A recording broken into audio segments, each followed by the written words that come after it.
Hello YouTube, this is Frugal, and today we're going to look at settings, in particular your control settings in Project Cars. Project Cars, as I said in my first impressions, my release first impressions, is at once both the most awesome racing sim you've ever seen and the most awful. Let me show you why it's the most awful. A lot of the cars are just not set up properly. The force feedback settings in particular. Now, many people who race properly have force feedback turned on either in a handheld controller or on a racing wheel. I'm using a racing wheel here. So Fanatic CSR Elite Club Sport pedals. Now I'm driving this and I'm accelerating, so the weight's off the front, but the steering feels very light. Now as we brake, there's no weight on the front of the car right now. I can slide the car like this. I'm not feeling the back end is stepping out, and I had no idea that the back end was stepping out at all. The default configuration is just terrible, and as a result of that, many people's first experiences, particularly on console, where they're used to just jumping in and driving, will be atrocious. It's very hard to get a car that you're not familiar with, and I'm not familiar with the Caterham here, around a track without having a horrible mistake like that, and I will show you for why. Now, the settings in Project Cars are beyond ridiculously complicated. I'm going to try to simplify them somewhat, and I have to shout out Darren Ganji at Inside Sim Racing. Now, I know Darren at one point was a subscriber here on this channel.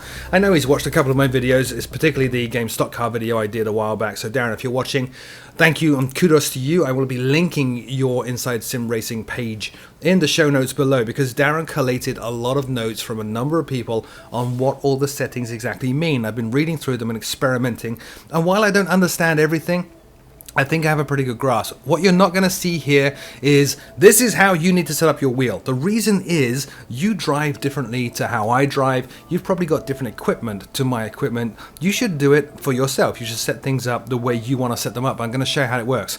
First of all, you need to go over here to the main options page. Options thing down here. You need to set up global force feedback settings in here. So in your controls, you simply go across here to calibrate force feedback.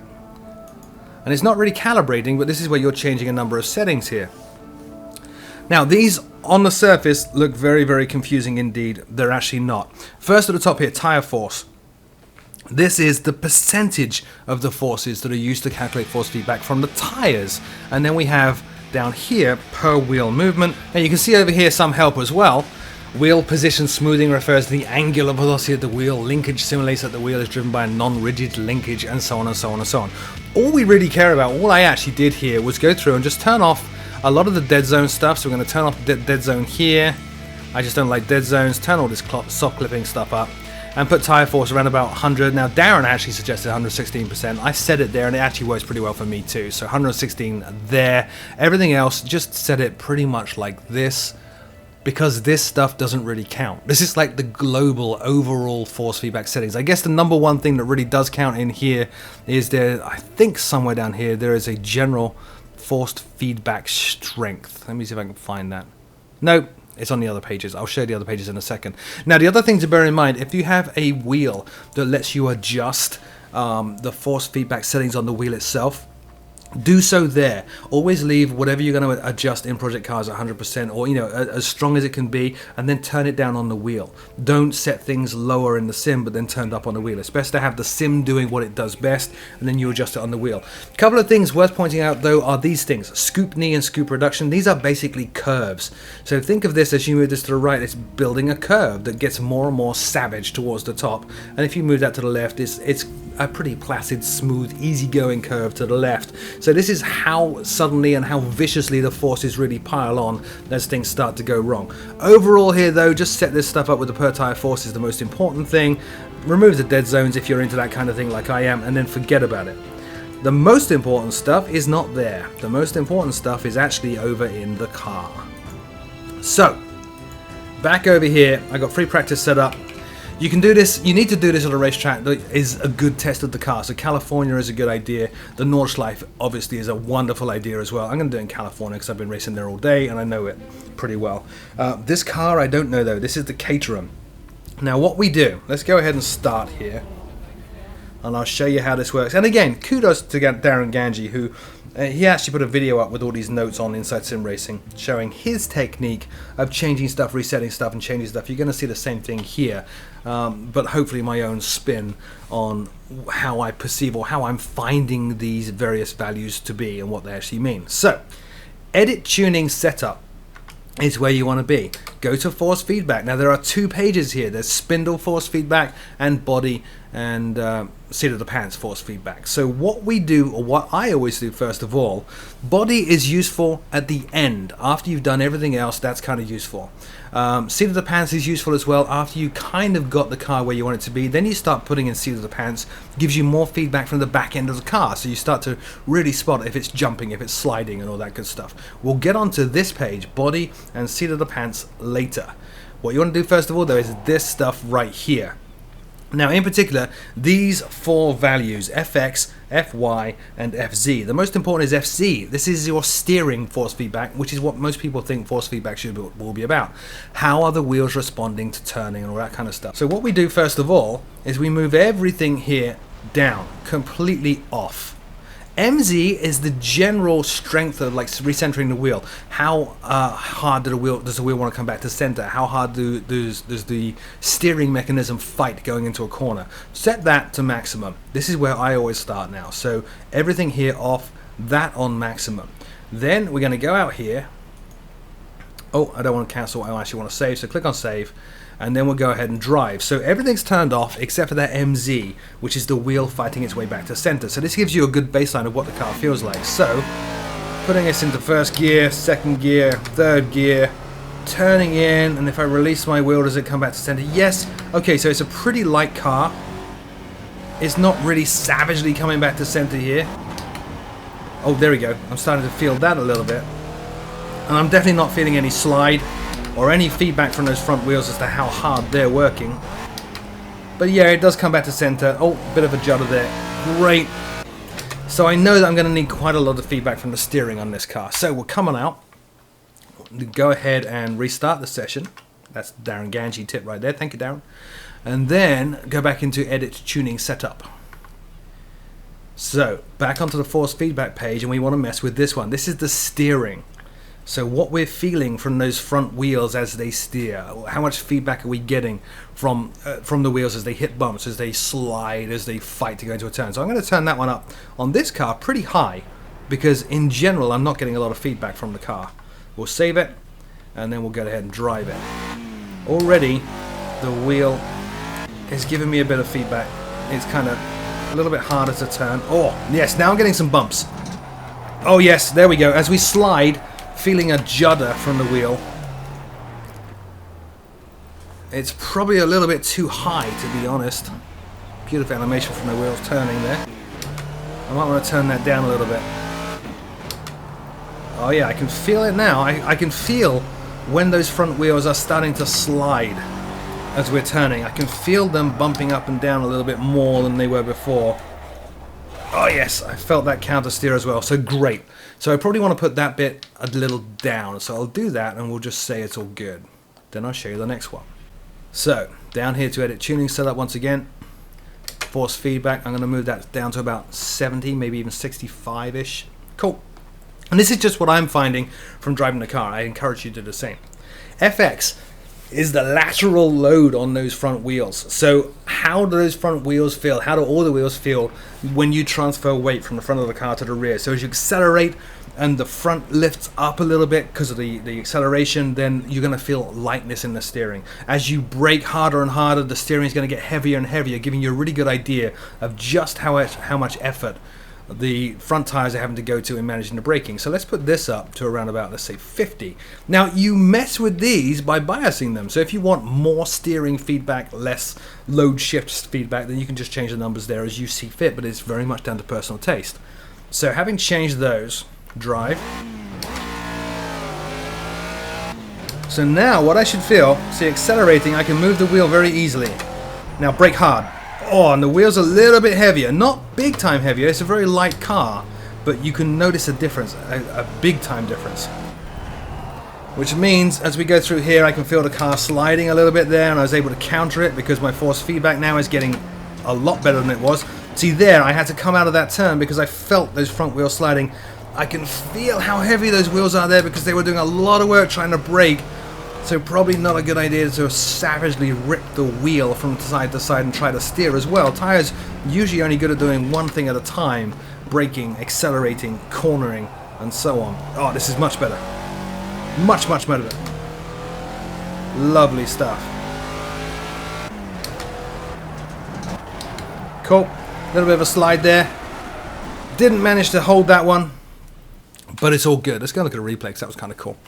So those are the two values so far. So we had the top value really on the load on those front wheels, under braking, under cornering, under weight transference. That middle one, steering, feedback from the wheels as they steer, as they fight the road, as you go into a corner and come out of a corner and accelerate out of a corner. The final value, the FZ value, is vertical force. Now think about this as how much pressure directly straight down is being applied to the tire, and that plays into how light the steering gets when you go over a jump or a bump or hit a rumble strip. Do you really want a lot of feedback from those rumble strips? That's going to be the third value that we mess with. Let's see if we can skip this forward a bit and see how all those control changes translated to driving. Here we go. So that was me messing with the braking a little bit. Watch this. Now you remember I lost the back end, but I managed to hold it. Not a good replay right there, but that was the point at which I lost the back end and managed to hold it because I was getting the right amount of feedback from those wheels. Felt the weight on the front wheels at that point, so didn't keep turning as viciously as previously. Awesome stuff. So let's go and do some more tweaking. We're going to restart the session once again. Yes, restart. And go to the weird tuning setup over here. We're nearly done. Now this is going to be, as I said, rumble strips, weight on and off the wheels as we go over jumps and bumps and everything else. I'm not too bothered about that. I do want to feel though when I go off track. I do want to feel those wheels give me some feedback that something happens. So I'm going to put that a little bit unusually high. Notice, by the way, I turned all the smoothing down here. Actually, I haven't turned them off. Normally, I would turn those off. Okay, and we'll come down onto arm angle in a minute as well. Arm angle, I don't fully understand what arm angle does, but moving it can have a dramatic effect on the performance of the car. So let's move that up to, well, let's leave it right now. Let's change one thing at a time. So save that, go to drive. So now I've got my three major forces all set up. My steering, weight transfer, vertical pressure. I should have a pretty good set of feedback, and what I would normally do now is spend a lot more time than I have in a single video really tweaking and testing. Do it on a track you're familiar with, which is why I'm at California, and a track that really does tax the car. Notice there I'm holding the car a lot better. We're not having moments where suddenly the car wants to step out. It's becoming a lot more predictable, and it's certainly not just spinning off the track like it was the first couple of times I took this little Caterham out. Oh, nice tight right hand. Oh, left hander. No, I did lose that, but I felt it. I did feel the wheel pulling me to the right there, which means the back end was stepping out to the left. So that's okay. Let's take it a little bit further down, because there's an interesting off-camber left here where the weight transfers like that. I felt it. I could feel it moving a little bit at the back. Down here, now we need to start braking and slowing on this right for a very sharp left-hander at the bottom. Not pushing too hard, but the car is under control. There we go, down again. Let's pop open that so I can see what gear I'm in. So I'm in second gear. Cool. The car's getting a lot more manageable already. Let's get out. Now we get to the good stuff. Now we get to the really good stuff. So, edit tuning setup once again. You have a general value down here. Master scale is kind of the force feedback general strength. Okay, you can turn that up or down. Like I said, set up your wheel initially when you're doing it. Set up your wheel to be 100% force feedback, and then tone down your wheel if you're able to on the wheel itself. However, if we go over here now, body and seat of the pants. Seat of the pants is going to give you more feeling from the back end. It's that seat of the pants feel that, oh my god, we're sliding. All that kind of stuff. So we're going to turn that up. Now, I normally just set these things pretty standard. I set this one to around about 50 as a good starting point, and I set these two up to about 40. So lateral scale and differential scale. And it's telling you on the right what these things actually mean. So lateral scale is the magnitude of the side load, whereas differential scale governs the difference in vertical loads. Vertical load's not really so important to me, really. It's nice to have the steering go light when I go over a jump, but really it's the lateral scale that I want. I want to know if my car is sliding. So let's just turn these things up there, and we will save them and see what the effect of that is. Now the car is getting, in terms of control at least, to the point that I'll be happy to start trying to race it. Oh, I can feel this now. Lots more bumps. Lots more jostling and bumps through the wheel. I'm really aware of what these wheels are doing. You notice that I'm moving the steering wheel a lot more because I have a lot more feedback. I'm able to respond better to what I'm feeling. Now the key with all these values is not to go too low, where you can't feel anything, and definitely not to go too high, where it's just noise. You just end up with a massive feedback coming through the steering wheel and you really can't figure out what's what.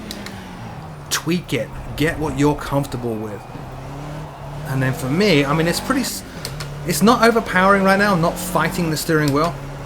But when I turn it down on the steering wheel, it's going to be nice. It's going to be informational, which is exactly what you want. Oh, look at that. Held that slide because all the feedback I'm getting from the wheel told me, Frugal, the car is sliding.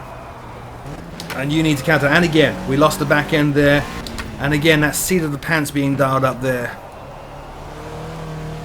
Really helping me gauge what the car's doing. I'm just going to do a few more corners here and then we will look at the replay, because I want you to see in the replay how this car was really moving around on those corners, and hopefully see my ability to respond to that moving. But this is where Project Cars now starts to become an incredibly accurate and engrossing simulator. Once you have that stuff dialed in, and then the car is giving you feedback just like the real one would, that you can make an informed split-second decisions on about how to respond. This is great now. Look at this. Sweeping through all these corners, not a big deal. Let's look at the replay, and you'll see some of those things there. That was, there we go. Let's jump forward to this actual run. And you can see a lot of twitching from the car now, but I'm managing it. Every time that car's twitching, I'm all over it. We're not sliding, we're not locking up now. The car is in control. Sorry, I am in control of the car, is a better way of putting that. That's what those values do. Look at this. Braking hard, trying not to lock up. No smoke from those wheels, good job. As we come out of here, there's a little bit of a twitch. Notice on the next big left-hander, actually. Car starts to slide. Down here, the off-camber left-hander. Change that camera view, please. It didn't really change, but you saw me there fighting the wheel, trying to manage it. And we have another one up here where we go into the slowing down right-hander into a tight left. Here. Look, a little bit of twitch, but it's okay. Front wheels loading up there. Locked the inside front, but then came straight off it. Great stuff. So the final value to go tweak with is... Let me drop down here. We'll restart the session once again. Okay, and we're going to edit tuning setup once again. Go to force feedback, change to that next page, body scale. Now this is really how G-forces are affecting your body and how that translates. Ignore that. The way I see it is it's really fine-tuning. If you turn this up, everything suddenly feels a whole lot slightly more realistic. It's so difficult to explain, but you start to get not only the bumps and jostles of the road coming through the steering wheel, but you start to feel forces acting on the wheel that just feel more correct. It just kind of makes everything a little bit less mechanical, a little bit more natural. I don't have any other way of explaining that other than it's pretty awesome. So, first gear, let's see how we do. So already, pulsing through the wheel. A bit of force being applied to the wheel there, which would be the lateral G on me as the driver. And just had to gently apply opposite force just to counter that as you would in a real car. You tend to lean in, you don't let your face smash against the window. As you turn hard, you tend to fight that G, same thing. It is the weirdest thing to describe, but trust me, it works. There we go. Oh, I can feel that G now pulling. That's the best way of describing it, I think. It's G. You feel G, which is great. So now, we're getting faster. We're getting more competitive. Oh, I lost it big time, but it was okay because I felt it and I knew it was coming. That's just fine. That's how you tweak those force feedback settings. And as you just saw, you need to do it per car. So what I just did in all of that was change the force feedback settings for this car at this track in this session. You can save them to make the force feedback settings you just set on this car apply for this car at all tracks. It's very easy to do, but a little confusing. I'll show you how you do it right now. So, back on the home page, If you zip on over to the right and go to My Garage, in there it currently has your current car. If you click Edit Setup and go to Force Feedback, there's all the stuff you just dialed in, and you can go to the right page and see body and seat of the pants and all that stuff. All you need to do is just click on Save, and it says what you want to do. So click on All, and then click on that Save button, and it says some of the tracks already have tuning data for this vehicle. You sure you wish to overwrite tuning setups? Now bear in mind, when you do this, you are overriding the tuning setups as well as the force feedback setups for the car. So be a little cautious there. If you don't want to overwrite the tuning setups on all the tracks, you might want to not do this. I'm going to do it anyway, and then I'll just tune each car individually for each track. That's how to set up the controls. If you do that, if you set up all that force feedback stuff correctly, you will have a much happier and joyful experience with Project Cars than ever before. As always, my name is Frugal. Thank you once again to Darren Ganji for his helpful tips on his webpage, InsideSimRacing.tv, I think it is, and the link is in the show notes below. Do check out his site and his own channel. It's an awesome channel and served as an inspiration for much of the racing stuff I do. Until next time, I'll see you very, very soon.